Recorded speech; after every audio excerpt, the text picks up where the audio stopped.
Dios te bendiga, querida guardiana. Hemos llegado a la tercera y última parte de este estudio de Mujeres sin Nombre, hablando de la esposa de Job, la mujer detrás de una sola frase. En la parte anterior vimos el inmenso dolor que ella atravesó. Perdió sus hijos, perdió su estabilidad, vio a su esposo enfermo y habló desde un corazón quebrantado.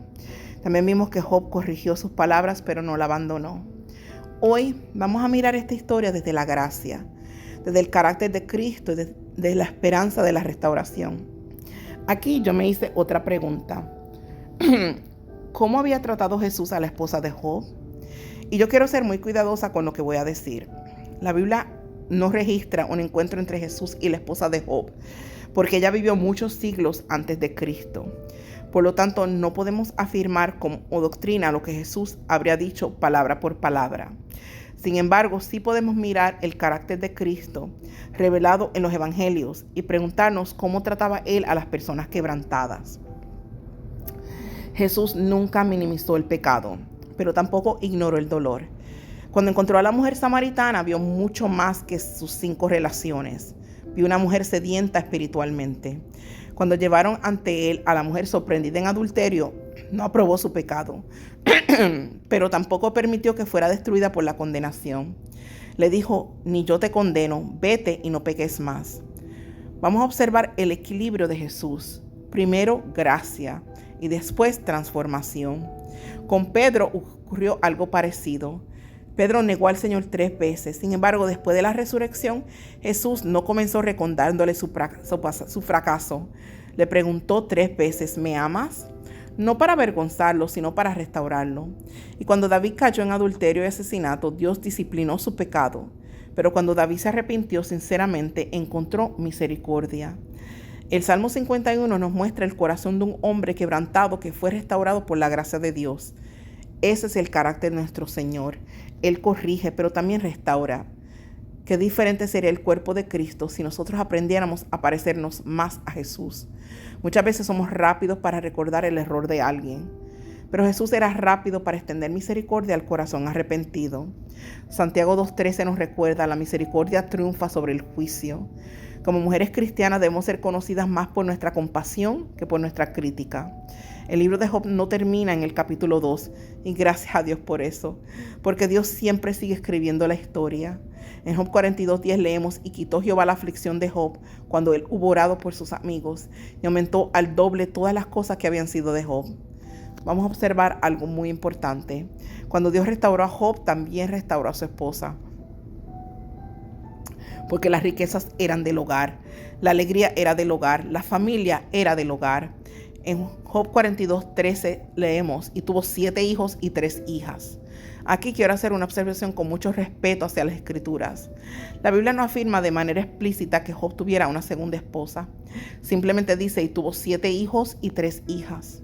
Cuando la Biblia relata que un hombre tuvo más de una esposa, normalmente en la palabra lo dice claramente, como ocurre con Abraham, Jacob, David, Salomón y Elcana.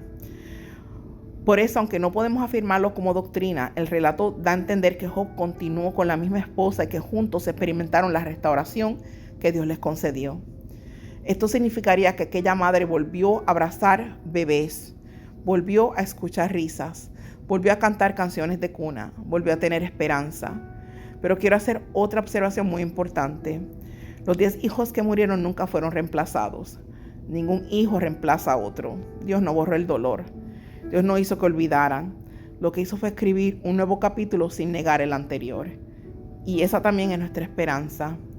Dios no siempre elimina nuestras cicatrices, pero sí puede darles un propósito. Joel 2:25 dice: y os restituiré los años que comió la oruga. Nuestro Dios sigue siendo especialista en restaurar lo que parecía perdido. Quizá hoy tú también estés viviendo un capítulo parecido. Tal vez no has perdido 10 hijos, pero has perdido un matrimonio, una amistad, un ministerio, un sueño, tu salud, tu tranquilidad, tu estabilidad económica. Quiero recordarte algo. El capítulo 2 no fue el final del libro de Job. Y el capítulo que hoy estás viviendo tampoco tiene por qué ser el final de tu historia. Mientras Dios siga escribiendo, todavía hay esperanza. Antes de terminar, quiero hacer una aclaración con responsabilidad bíblica. Existen escritos antiguos llamados extrabíblicos, entre ellos el Testamento de Job. En este documento aparecen detalles adicionales sobre la esposa de Job. Algunas versiones le atribuyen un nombre, describen parte de su vida durante el sufrimiento y narran acontecimientos posteriores a la restauración. Sin embargo, debemos recordar que el Testamento de Job no forma parte del canon de las Sagradas Escrituras. No fue incluido entre los libros inspirados por Dios y por lo tanto no debe utilizarse para establecer doctrina. Puede servir para conocer cómo algunas comunidades judías antiguas entendían esta historia, pero nuestra autoridad final siempre debe ser la palabra de Dios. Segunda de Timoteo 3:16 dice: toda la escritura es inspirada por Dios. Nuestra fe debe descansar en las escrituras inspiradas y no en tradiciones o escritos posteriores. Ahora, hay una pregunta que muchas veces me hago. ¿Por qué Dios nunca nos dijo su nombre? ¿Por qué Dios decidió no revelar el nombre de la esposa de Job? La Biblia no responde directamente esa pregunta. Por eso debemos evitar afirmar algo que las escrituras no dicen. Sin embargo, sí podemos hacer una reflexión. Quizá el Espíritu Santo permitió que permaneciera sin nombre para que miles de mujeres a lo largo de la historia pudieran verse reflejadas en ella. La mujer que perdió un hijo, la mujer que perdió a su esposo, que experimentó grandes pérdidas. La mujer que vio como el hombre que amaba perdía su salud. La mujer que alguna vez habló desde su dolor. La mujer que fue juzgada por un momento de debilidad. Tal vez hoy esa mujer eres tú. O quizá conoces a alguien cuya historia se parece a la de ella. Y quiero decirte algo, Dios conoce tu nombre. Dios conoce su nombre. Aunque otros no conozcan tu historia o su historia, Dios sí la conoce. Aunque otros solo recuerden tu peor día o su peor día, Dios recuerda cada oración, cada lágrima y cada noche en la que seguiste confiando en Él. Salmo 56:8 dice: mis huidas tú has contado, pon mis lágrimas en tu redoma. Ninguna lágrima pasa desapercibida para Dios. Después de estudiar cuidadosamente esta historia, creo que la esposa de Job merece algo que pocas veces recibió: compasión, comprensión, gracia y misericordia. No para justificar sus palabras porque no tienen justificación, pero sí para comprender su dolor. Porque todos nosotros en algún momento hemos necesitado la gracia de Dios. Pedro la necesitó, David la necesitó, Tomás la necesitó, yo la he necesitado y tú también. La esposa de Job nos recuerda que Dios no define nuestra vida por nuestro peor momento. Él nos invita a levantarnos, a confiar nuevamente y a descubrir que aún después del sufrimiento puede escribir capítulos llenos de esperanza. Antes de la tragedia, todo indica que la esposa de Job fue una mujer semejante al modelo descrito en Proverbios 31, una mujer virtuosa, pues su esposo era respetado y honrado entre los ancianos, tal como Job, quien se sentaba a la puerta de la ciudad y era reconocido por su integridad, su sabiduría y su buen juicio. Esto también nos habla del carácter de la mujer que caminaba a su lado. Nos recuerda a la mujer virtuosa de Proverbios 31, cuya conducta y administración del hogar contribuían al buen nombre de su esposo. Job era un hombre justo y sabio, y nos resulta difícil pensar que la mujer que escogió para compartir su vida también era una mujer de virtudes. Ella administraba a su hogar, cuidaba de su familia, era madre de 10 hijos y servía como ayuda idónea para un hombre que tenía enormes responsabilidades. Job era reconocido como líder, consejero y juez entre su pueblo. Para desempeñar una labor de esa magnitud debía existir detrás de él un hogar bien establecido y muy probablemente una esposa sabia que sostenía ese hogar con amor, diligencia y fidelidad. Cuando Satanás pidió probar a Job, el blanco del ataque nunca fue ella. El blanco era Job, pero la batalla espiritual también alcanzó su corazón. Ella perdió en un solo día a sus 10 hijos, perdió su seguridad, riquezas, tranquilidad de su hogar y vio el hombre que amaba consumirse entre el dolor y las cenizas. En medio de este quebranto cuestionó y tuvo incertidumbre al decir lo que dijo. Pero hay una verdad que muchas veces pasa desapercibida. Sí, ella cuestionó, pero nunca abandonó a su esposo. Permaneció junto a él en las cenizas. Compartió su sufrimiento y la Biblia nunca registra que lo dejara. Por el contrario, el relato concluye con la restauración de su familia y el nacimiento de 7 hijos y 3 hijas, lo que según la mejor lectura del texto bíblico indica que continuaron juntos como matrimonio. Por eso la esposa de Job no debería ser recordada únicamente por una frase pronunciada en el peor momento de su vida. También debería ser recordada por una fidelidad silenciosa que la mantuvo al lado de su esposo cuando todo se había derrumbado. Quizá esa sea una de las mayores enseñanzas de esta mujer sin nombre.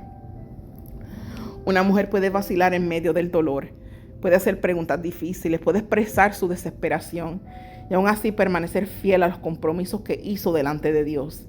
Porque Dios no define toda una vida por el peor día de una persona.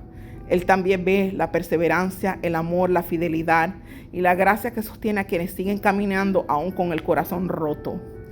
En esta última parte vimos que Dios no terminó la historia de Job en las cenizas. Dios escribió un nuevo capítulo. La esposa de Job no fue recordada por nombre, pero su historia nos enseña que Dios ve a la mujer quebrantada, a la mujer cansada, a la mujer que ha perdido, a la mujer que ha hablado desde el dolor y a la mujer que aún herida permanece. Ella nos recuerda que Dios no nos define por nuestro peor momento. Nos recuerda que la misericordia triunfa sobre el juicio.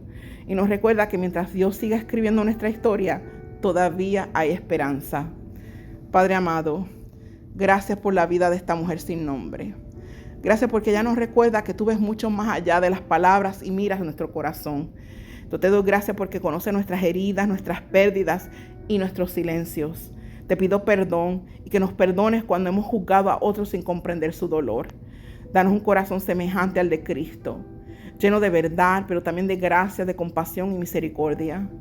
Hoy te presentamos a cada mujer que escucha esta enseñanza, a aquellas que han perdido hijos, a las que han perdido matrimonios, a las que han sido tocadas por problemas de salud, a las que han perdido un sueño, a quienes hoy lloran la partida de alguien que aman. Por favor, Padre Celestial, recuérdales que tú eres el Dios que restaura, el Dios que fortalece, el Dios que permanece fiel, aunque nuestro corazón esté quebrantado. Enséñanos siempre a confiar en ti, incluso cuando no entendemos el porqué del sufrimiento, sabiendo que nuestras vidas están en tus manos y que ningún capítulo doloroso será el final mientras tú sigas escribiendo nuestra historia. Te pedimos todo esto, Padre Celestial, y te damos la honra y la gloria a ti. En el nombre poderoso de Jesús. Amén. Te quiero dar las gracias por acompañarme en esta serie de Mujeres sin Nombre. Si este mensaje fue de bendición para tu vida, compártelo con otra mujer que necesite recordar que Dios conoce su nombre, que Dios recoge sus lágrimas y que nunca desperdicia su dolor. Y mañana vamos a continuar nuestra serie con la participación de nuestra querida hermana y guardiana Carmen, quien va a compartir la enseñanza sobre la esposa de Manoah, una mujer cuya fe la llevó a creer antes de ver. Te invito a acompañarnos y a preparar tu corazón para lo que Dios quiere hablarnos a través de su palabra. Yo estoy segura que será de gran bendición. Dios me las bendiga. Esta es la que le habla, es su hermana y guardiana Elaine. Y esto es Mujeres sin Nombre, una reflexión presentada por el ministerio My Sister's Keeper. Yo soy MSK, somos MSK. Que Dios te bendiga mucho. Abrazos y hasta la próxima.